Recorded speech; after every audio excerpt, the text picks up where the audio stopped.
Okay. Ladies and gentlemen, dear colleagues, welcome to today's lecture on the history of railways. My name is Konstantinos Tzanakakis. I am working at Rail Baltica Rail, and I am the operation and maintenance team leader. Uh, the influence of railways on human civilization is massive, revolutionizing the way we travel, trade, and connect with each other. Over the centuries, railways have reshaped enormous landscapes, powered economic growth, and shaped significant social and cultural changes. Let's go together along this fascinating trip through time as we uncover the fascinating story of railways, their impact on societies, and the lasting imprint they have left on the world. Welcome to the history of railways. The lecture today will begin with the ancient track roads dating back to 600 before Christie, followed by the emergence of modern railways in the early 19th century with the development of the first steam locomotive. We will focus on high-speed trains that revolutionized transportation, including a brief overview of Maglev and the Hyperloop technology. Finally, there will be a brief introduction to the railway history of the Baltic countries and Rail Baltica Rail, and we will conclude with a funny story about the railway track gauge. So let's start. First of all, I would like to ask you to scan the code you see. So you will be linked to Slido, where you can put your questions. And also, I will ask you a few questions. You can put also your answers. So please scan it, and then we can start.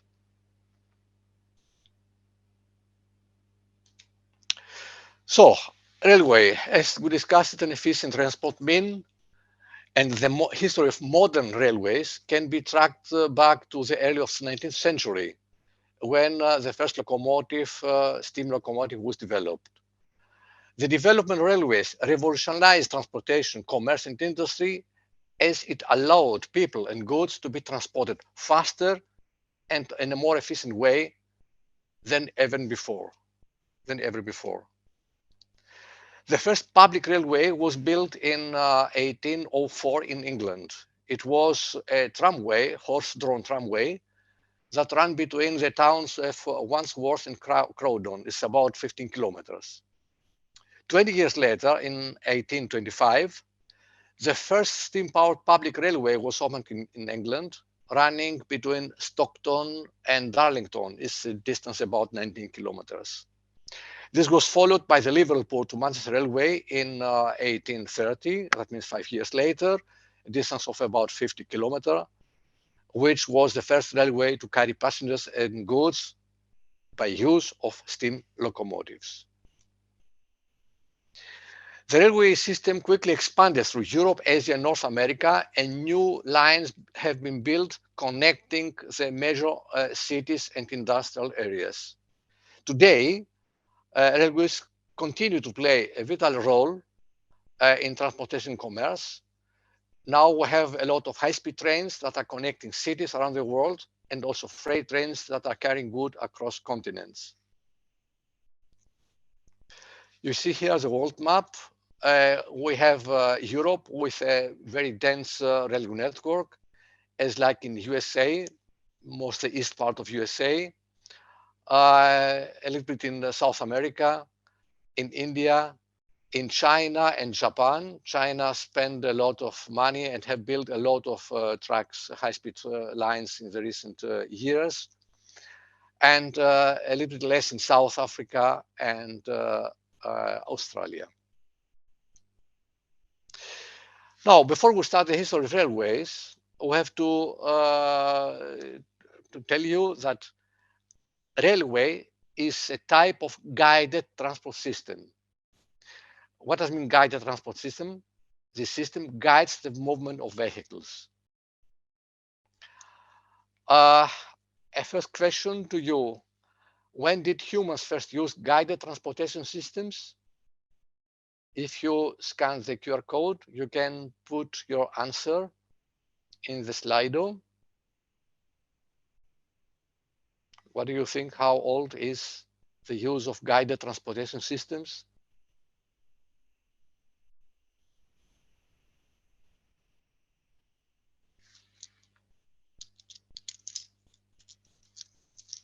Okay, we can stop now. We can see the answers.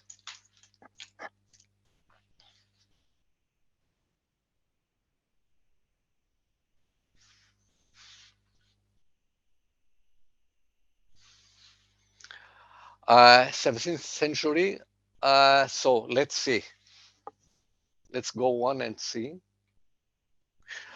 According to archaeologists, the whale was probably invented about 8,000 before Christie in Asia. So the oldest whale that has been discovered was in Mesopotamia, about 3,500 years before Christie. That means 5,500 years from now, in Mesopotamia, where now is Iraq. So all began with the invention of the whale. How it has been developed. Initially, the humans on that time, they used rollers, then sledges, then have put the sledges on rollers. The use of the sledges on the roller became grooved by use.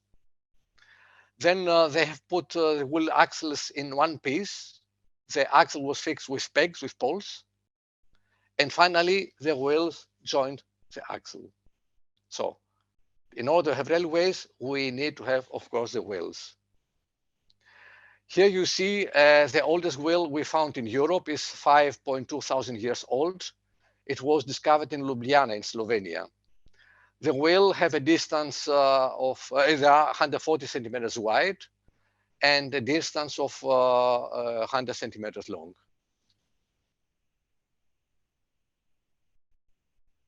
So what are the earliest traces of track roads? The idea of using track roads is at least 2,000 years old.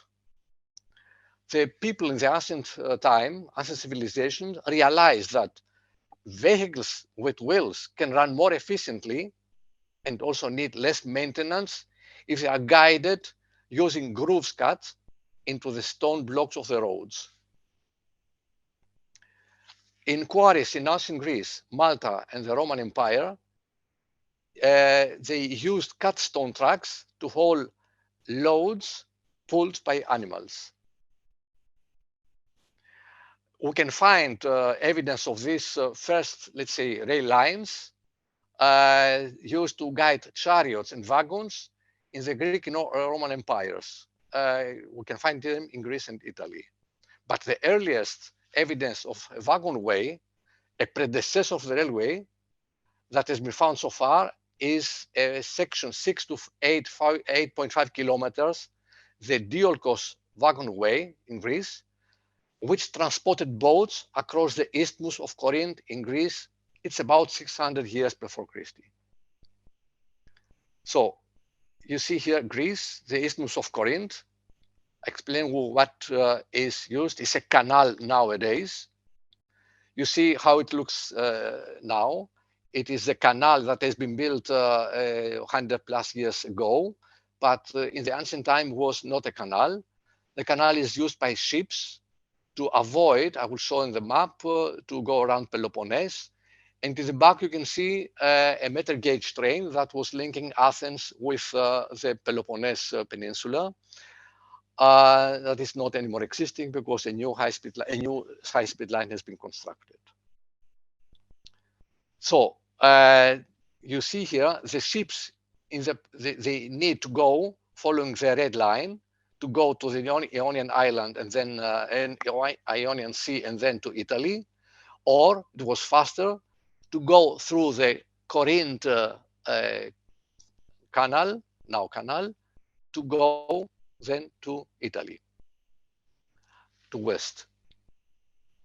It was a long way and also dangerous to go around the Peloponnese Peninsula. And it was used for transfer of goods, but in times of war, it was also used to accelerate the transport of ships from one side to the other side.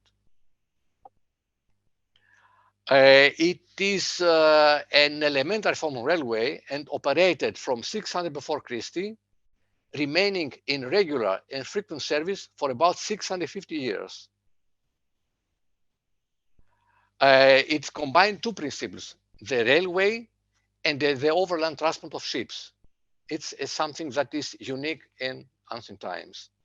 And according to a British historian, Lewis, the dual coast presented a railway, a kind of railway, in the basic sense of a prepared track which guides the vehicles running on it. So they are guided and cannot leave the track. Interesting is that this has been open to all on payment. So it was a kind of public railway, a concept that, according to this historian, Lewis, did not reoccur until 1800 after Christie, until recently. Also interesting is that the average gauge is around 160 centimeter, not very far, not very different from the gauge today. You can see here some this trackway that is still existing. You can visit it. It's not very far from Athens. And let's play one video to see how it has been used.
See the route between both sides of the sea.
Okay, we can continue.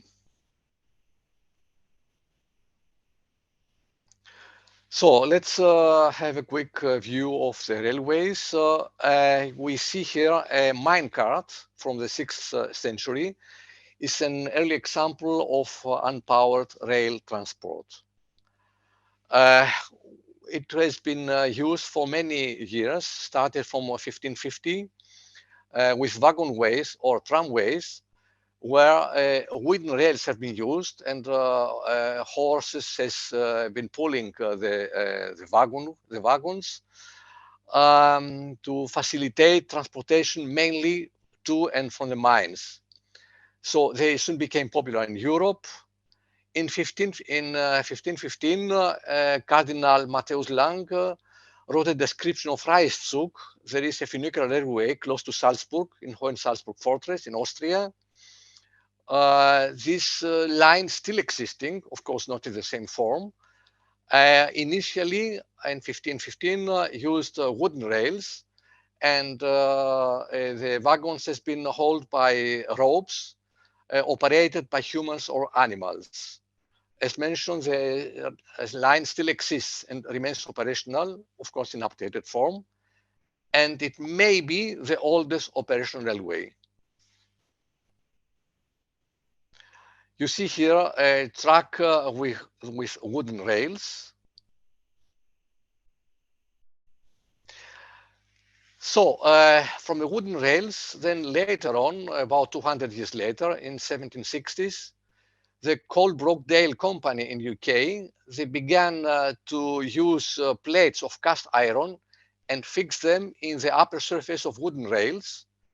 So on this way, they increase the durability and the long-bearing ability of the tracks. The system that has been introduced was L-shaped metal plates known as plateways. A plateway is an early kind of railway, tramway or wagonway, where the rails are made from cast iron. So they used these plateways for about 50 years until 1830. You see here a replica of Little Eton tramway. The rails have L cross section and the wheels have no flange. That means the plateways, they guided this wagon. So initially they have been used by horses to pull the wagons, but later on with cables and small locomotives. So the evolution of the transport means. So everything started with horse-drawn railway. The horse-drawn railway started in coal mines, but then soon they started to carry passengers also. We see here the Swansea and Mumbles Railway in UK and Wales. That was the world's first passenger horse car railway service. It transported people by paying tickets, fair paying railway passengers, and it started with an agreement that was effective from March 1807. It later used steam locomotives, and then they converted to electric with electric power. It was in operation until 1960. Then the line has been closed in favor of buses. We see here two examples of horse-drawn railway that has been used for personal transport. Using the left side, on the left photo, sorry, a coach, and here you see two coaches, one behind the other. So it is used for personal transport also. So later on, we have the steam power introduced. The first working model of a steam rail locomotive was designed and constructed in the United States by John Fitch in 1794. But Richard Trevithick, he was an engineer in the United Kingdom who has built the full-scale working railway steam locomotive in 1804. And on the same year, on 21st of February, then this locomotive was hold 10 tons of iron and 70 men about in a distance about 10 miles. The speed was 8 kilometers per hour. Can we play the video, please? Can we see the video? Here, a Trevitic engine.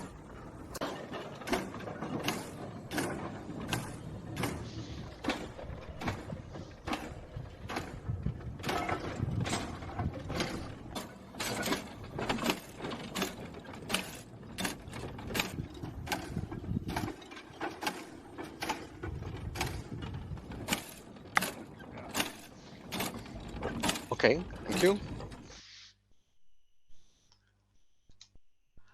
So another very successful steam locomotive was the Salamanca, built by Matthew Morris.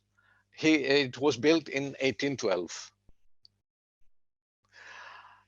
George Stephenson in 1814, inspired by the other locomotives that had been built and presented, he persuaded the manager of a coal mine in Killingworth, where he's working, to build a steam locomotive, steam-powered machine.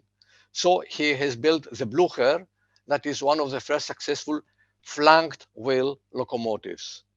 The video, please.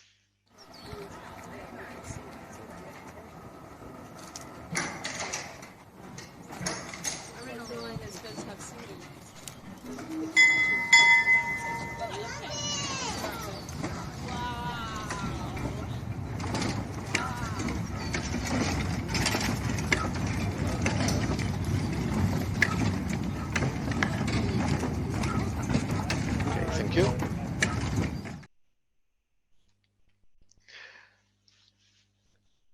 So in 1825, he built, the same George Stephenson, built the locomotion, and it was the first public steam railway in the world. It was used by the Stockton and Darlington Railway in Northeast England. So the next step of the steam locomotives is the diesel and electric engines. They are using a generator powered by diesel engine to produce electricity and use electric powered machine to motor to for the electric locomotive.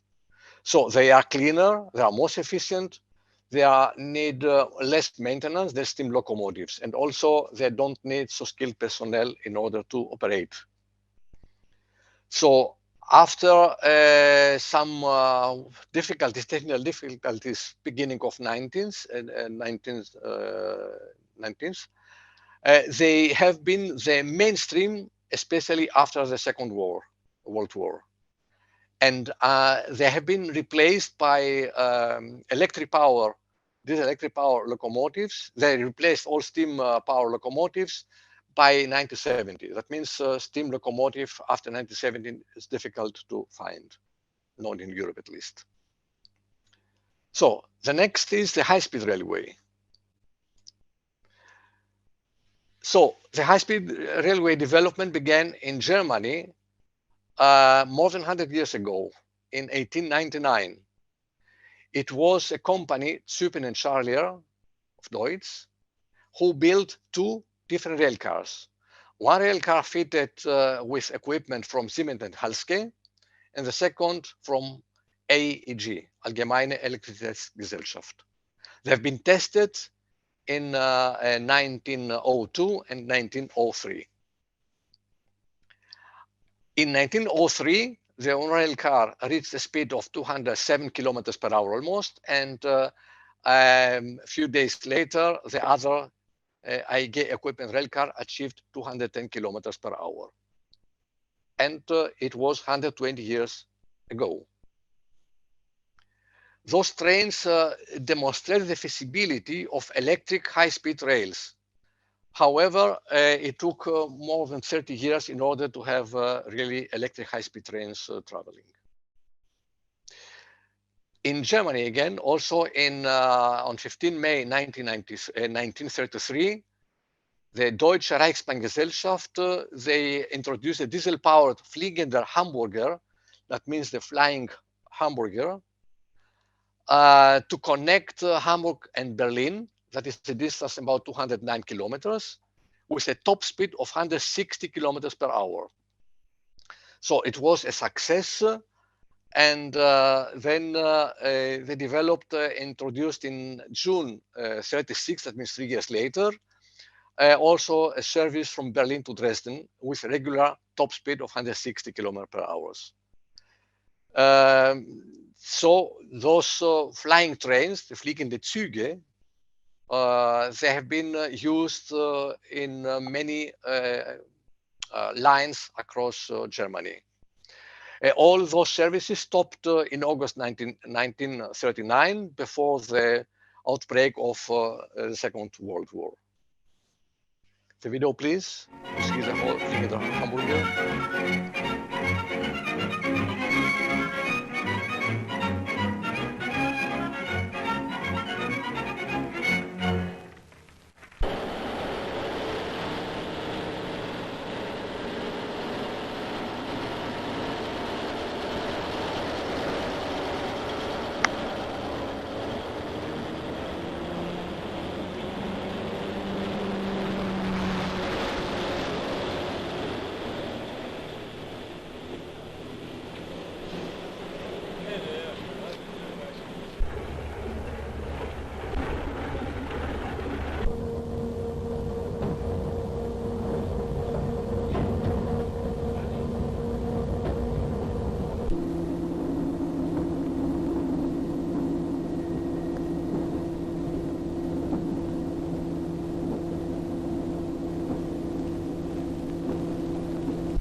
Okay, thank you.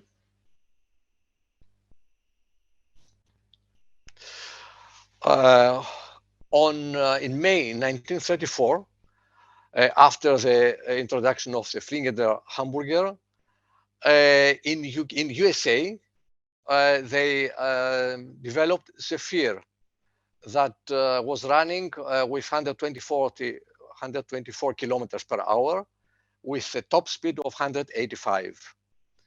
The new service inaugurated on the same year, 1934, in November, traveling between Kansas City and Lincoln at lower speed than the record. The average speed was 74 kilometers per hour. 5 years later, the Pennsylvania Railroad introduced a duplex system engine, class S1, which was designed to haul 1,200 tons of passenger trains with a speed of 161 kilometers per hour. In Italy now, after the success of the German high-speed services, in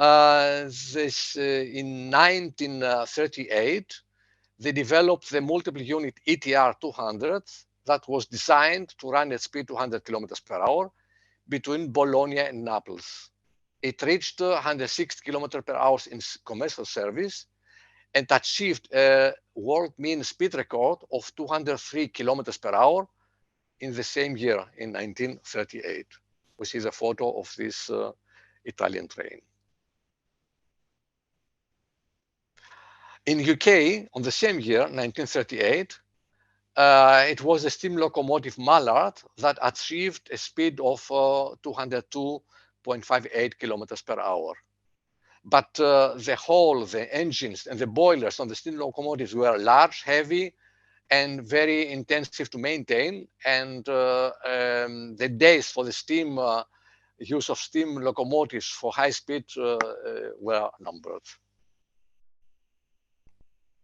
In France, in early 1950s, the French National Railway started to receive a new type of electric locomotives, and began to study and evaluate the running to run at higher speeds.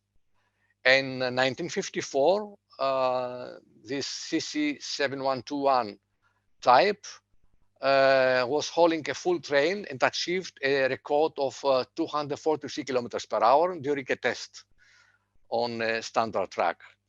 1 year later, two electric locomotives, they broke the previous speed records, reaching 320 and 331 kilometers per hour, again on standard track.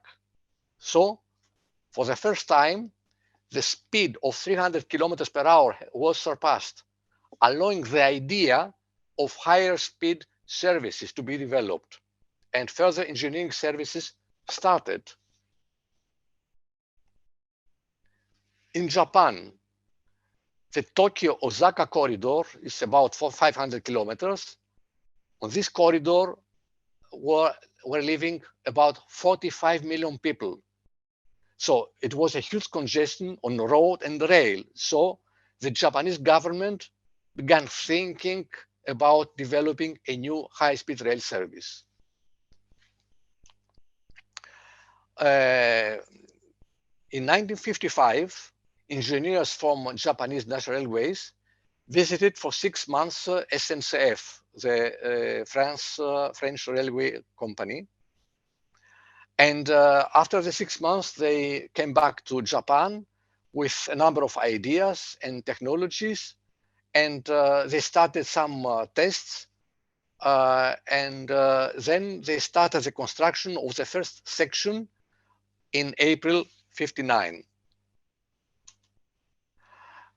4 years later, in 1963, they constructed a new track and they started test runs with a top speed of 256 kilometers per hour. In '64, in October, just before the Olympic Games, the Tokaido Shinkansen was opened, connecting Osaka, Tokyo, and Osaka. We can see on the right the original Shinkansen train that has been introduced in '64.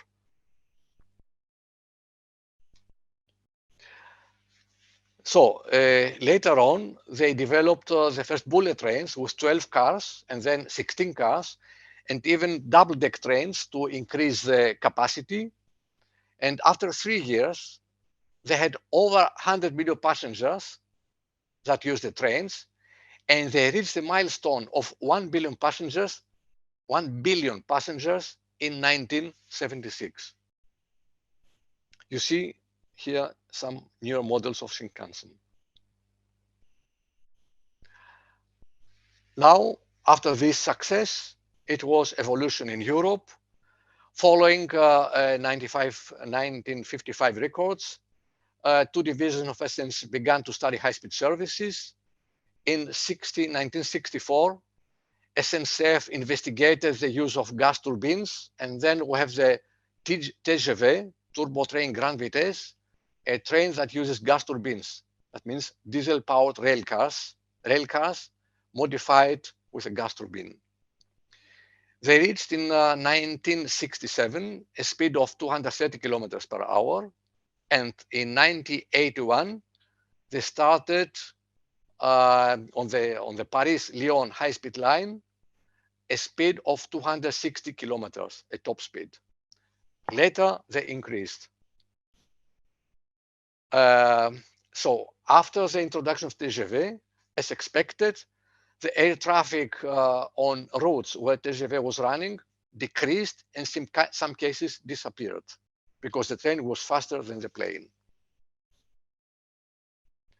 You can see now a video with the TGV record, but before the video, to say that the TGV has speed records in '81 with 300 kilometers per hour, in 1990 515 kilometers per hour, and in 2007, and you can see here the video, reaching almost 575 kilometers per hour.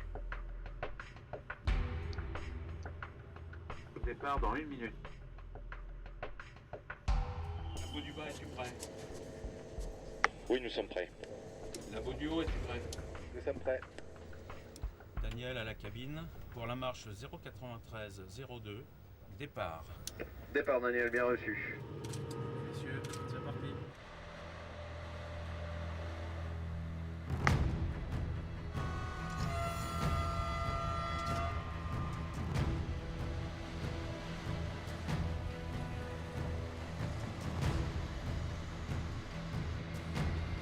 The test was on a normal track.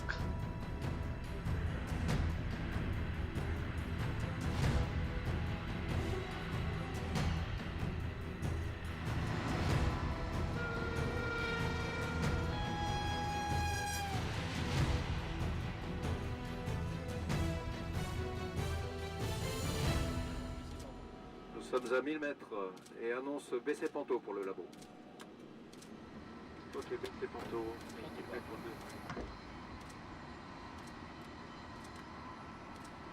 La zone est franchie. Tu peux monter le Panto. Bien reçu, Laurent. Tension initiale 31,2 kV. Allez, vas-y. Donc zone 300.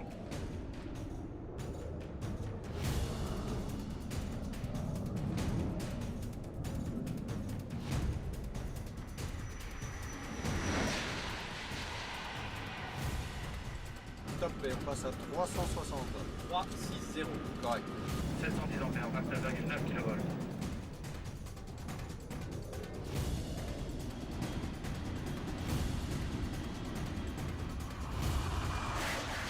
Quatre 400. 400. C'est correct.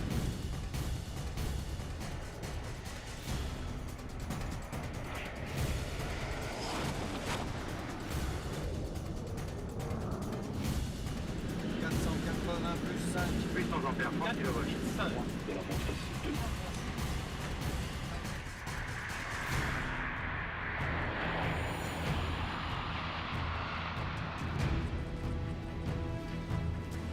Plus 515. 515. 32,15 kV, 800 ampères.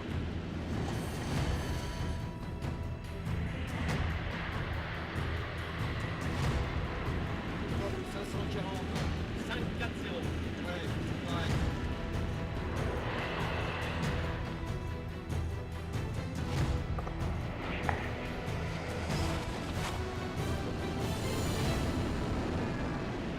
Allez, ma puce, on y va. Allez, on y va. 565. 570, c'est dans la boîte.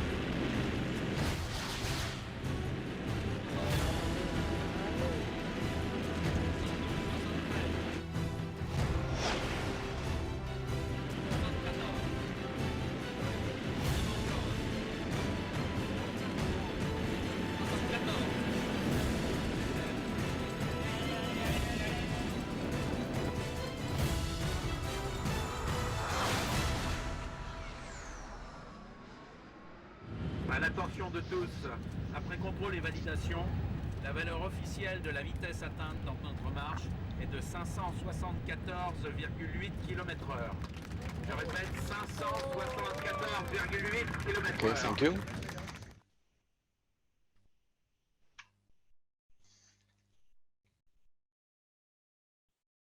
So, the maximum operating speed now of the Shinkansen in Japan is 320 kilometers per hour, and the TGV has a top speed also of 320 kilometers per hour in commercial service.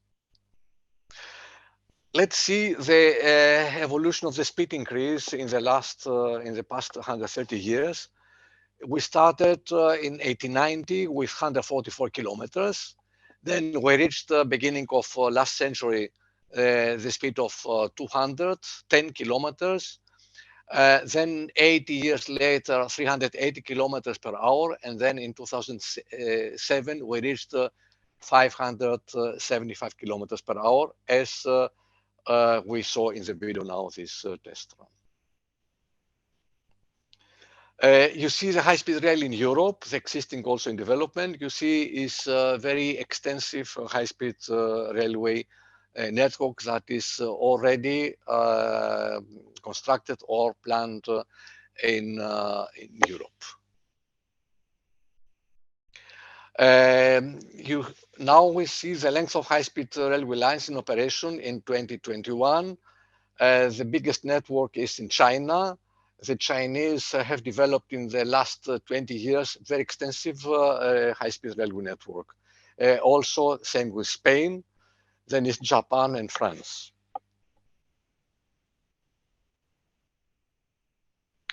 A summary of the high-speed railway. So starting, as we discussed, with first Shinkansen train that connected Tokyo and Osaka in '64, high-speed rail that was running above 300 kilometers per hour has been built in Spain, in France, in Germany, in Italy, in China, Taiwan, United States, United Kingdom, South Korea, Scandinavia, Belgium, and Netherlands. Sorry, not above. It's high speed, on high speed, up to and above 300 kilometers per hour. So, as already mentioned, this high speed and the short distances, they resulted in the decline of short-haul flights between several cities, for example, between Boston, New York, Washington, between London, Paris, Brussels, Madrid, Barcelona, and other lines. So, considering the climate change and global warming and the surge of energy, high-speed rail is supposed to be the key for the future of transportation in many countries in the world. You see here on the left side, the market share, and the horizontal line, the travel time by trains. If the train can run and cover the distances in 1.5 hours, then almost has 100% share. But even with 2 hours travel distance, they have maybe 80–85% of market share. With 3 hours travel distance, for example, Paris-London, the market share is almost 70%.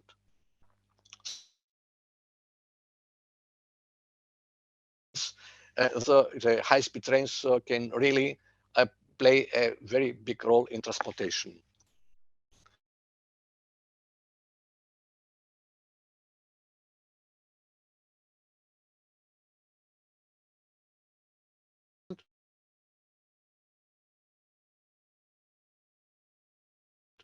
I will briefly go through. Maglev trains is based on 2 sets of electromagnets.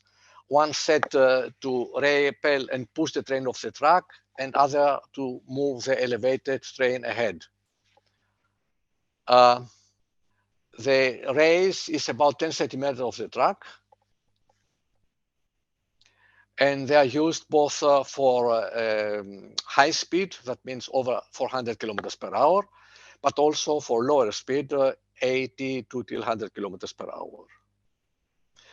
There is not a big success of the Maglev technology. There are only 6 operational trains today, 3 in China, 2 in South Korea, and 1 in Japan. So in Japan, initially started with a test track of 43 kilometers. And then they are planning to use Maglev trains to link Tokyo and Osaka in 2037. It's, as mentioned, about 500 kilometers per hour, but also a part of that, also from Tokyo to Nagoya, that plan to be operational in 4 years from now. The average speed is anticipated to be 500 kilometers per hour. Now the tourists can use this train only for to visit those trains. In China, they developed 2 separate high-speed Maglev trains. I'm not going in detail, and they are using currently the Shanghai Maglev train that is operating at the speed of 430 kilometers per hour to connect the international airport in Shanghai with the road station in the same city. It's about 30.5 kilometers distance. Hyperloop is a new technology. Elon Musk was using this technology, this term. And do you know how old is the idea of Hyperloop? Unfortunately, it was not hidden the rest. So you can see, maybe I have not to ask this. So let's go on. It has been developed, this idea, in 1799 by the engineer George Medhurst from UK. And this concept is open source. That means everybody can use it. So the university in Munich, they have developed a Hyperloop set that reached in 2019 a speed of 463 kilometers per hour. Virgin conducted the first trial with humans in Las Vegas, reaching a top speed of 172 kilometers per hour.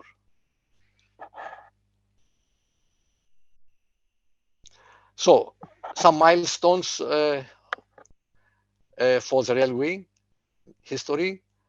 600 years before Christie, the first the diolkos, then the horse-drawn wagons in 1800, then 1814 the steam-powered locomotive, later on the first high-speed train with steam. In 1964 the Tokaido, the Shinkansen train, and the trains today, high-speed trains that can reach speeds over 300 kilometers per hour. The technologies is high-speed trains, Hyperloop, and Maglev. So I will continue with a brief introduction to the history in the Baltic countries. The Baltic countries are three: Estonia, Latvia, and Lithuania. Estonia is the north. We start with Estonia. They've built the first line connecting Tallinn to Narva. You see the line in red in 1870. The distance is 195 kilometers. So they developed after that the railway network in the country. And today there is a network of 1,200 kilometers of lines. You can see here a locomotive, 1930, and on the right side, Parnu. In Parnu, it's the old station. We will build at Rail Baltica a new international railway station. In Latvia, it was built almost the same time as in Estonia in 1861. A line 160 kilometers per hour, you see in red. And they continue to develop the railway network. And currently, the railway network has a length of 1,860 kilometers. You can see two photos. The left is the first train to Jurmala, a very nice city close to Riga.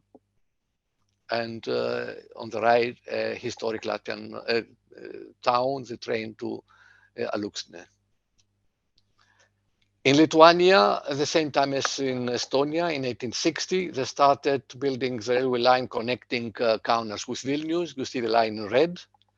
And there is a total currently of 1,910 kilometers of railway. In all three countries, they have the broad gauge. You see here the construction of Kaunas railway tunnel, the Vilnius railway station 100 years ago, and the hat of a watchman of Lithuanian Railways. So in Rail Baltica, we're now planning the new high-speed line, mixed high-speed line, 249 kilometers per hour, and for freight. The idea started in 1994, where this idea has been discussed at the European Transport Conference. In 2003, the European Commission adds Rail Baltica to the priority list. In 2011, it was conducted a feasibility study, and 3 years later, Rail Baltica Rail has been established, a joint stock company. 1 year later, it was the first grant of the CEF, Connecting Europe Facility, the financing scheme. In 2017, a CBA has been conducted with a positive outlook. In 2019, the Rail Baltica, we started to sign the first design contracts for the main line. 1 year later, the construction began in all 3 Baltic states, some certain parts. And we plan to deliver the project in 2030. That are the milestones. It's a very important line. It's part of the North Sea Baltic Sea TEN-T corridor. It's also the corridor that connecting the Baltic Sea, the Black Sea, going down to Aegean Sea, and is the basis for a new economic and security corridor in the Baltic region and European Union. Maturity is a precondition for using the momentum and opportunities. You see here the line. We have in green the high-speed trains running from Tallinn until Warsaw is planned. Also with 9 trains that can continue to Berlin, to Vienna, and also freight trains, also with future connection to Helsinki, starting from Muuga, close to Tallinn, and going to Vilnius and to Warsaw. In 2026 is also planned a tunnel to Helsinki. There are a lot of benefits. I'm not going too much in detail. There is a cost, but the socioeconomic benefits are higher. That means there is a plus of 18.2 billion euros total benefits. We are started a new cost-benefit analysis that is planned to be completed in 2024. That will update those figures. We have strong partners with many companies, over 150 active contracts in a total value of over 1 billion euros. And we are focused on building long-term strategic partnerships and commitments. So I will conclude with a funny story about the railway track gauge, the space shuttle, and the horses behind. So we'll discuss what is the relation between the railway track gauge, the space shuttle, and the horses behind. I have 2 questions, but I think because of lack of time, I will reply on that. What is the track standard gauge is 1435 millimeters. And we'll also discuss what is the relation between the railway track gauge and the Roman chariots. So the Romans, they built long-distance roads in Europe for their army, and they used roads that can everybody use, but without destroying the wagon wheels. Road rutting was common in early roads, and even in old times, in Neolithic time, the wheeled carts they found in Europe, they had a gauge 1.3 to 1.75 meters.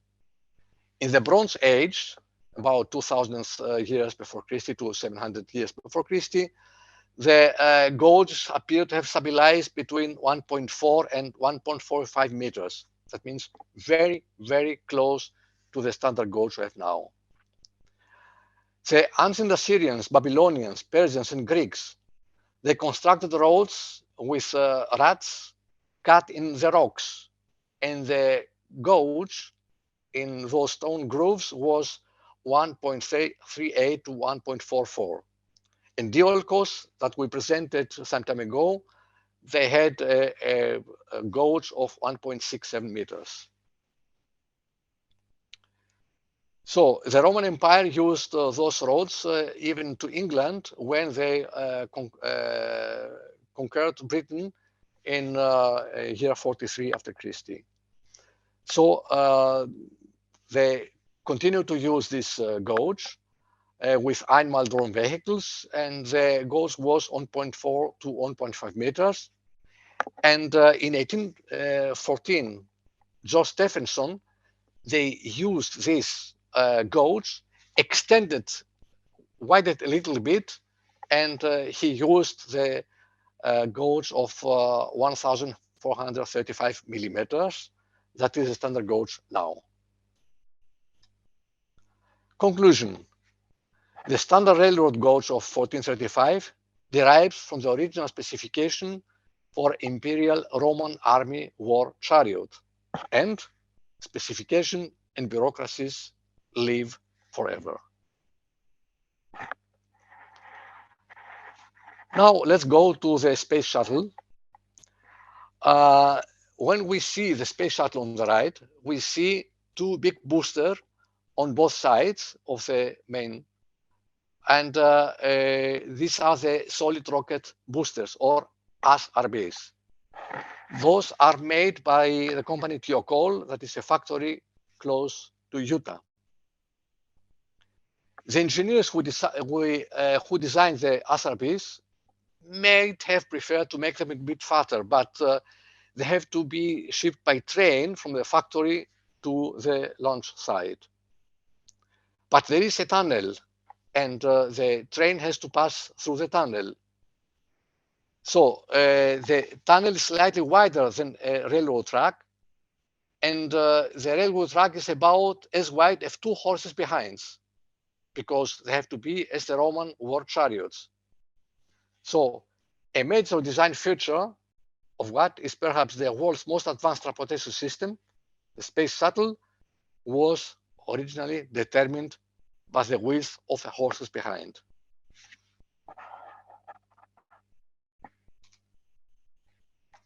So, and you thought the horses behind is not so important?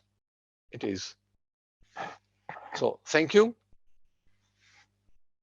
And I don't know if you have some questions to share. We have 2-3 minutes.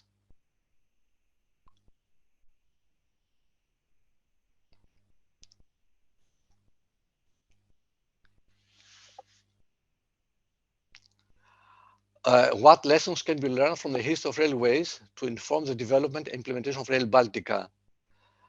It's something that very interesting questions. Can you show again the question? I think it's not easy to reply in 2 minutes to have. We have to use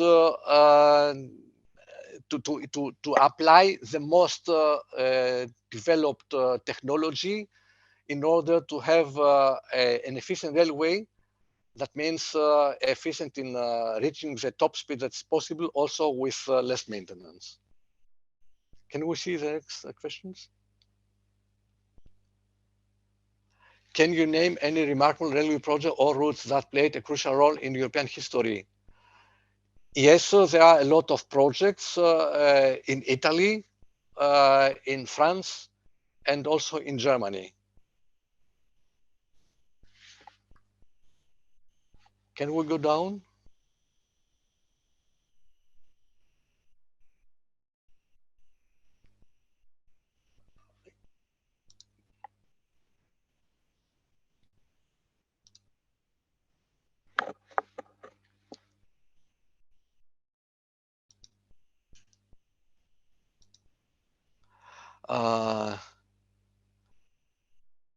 What country has the best efficient railway system nowadays?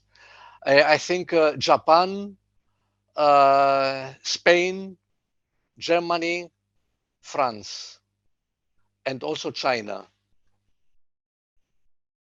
In Rail Baltica, there are about 230 people, but we have also the implementing bodies. That means they are working also for Rail Baltica. I'm not sure about the number of the staff they have. future innovation trends that we expect to see in the railway industry. A good question. We are expecting to have a lot of innovations, not only for the trains, also battery, hydrogen trains, and also for the maintenance, also using artificial intelligence. And now we reached the time. It's now 3 o'clock. Thank you very much for joining today's lecture. Thank you.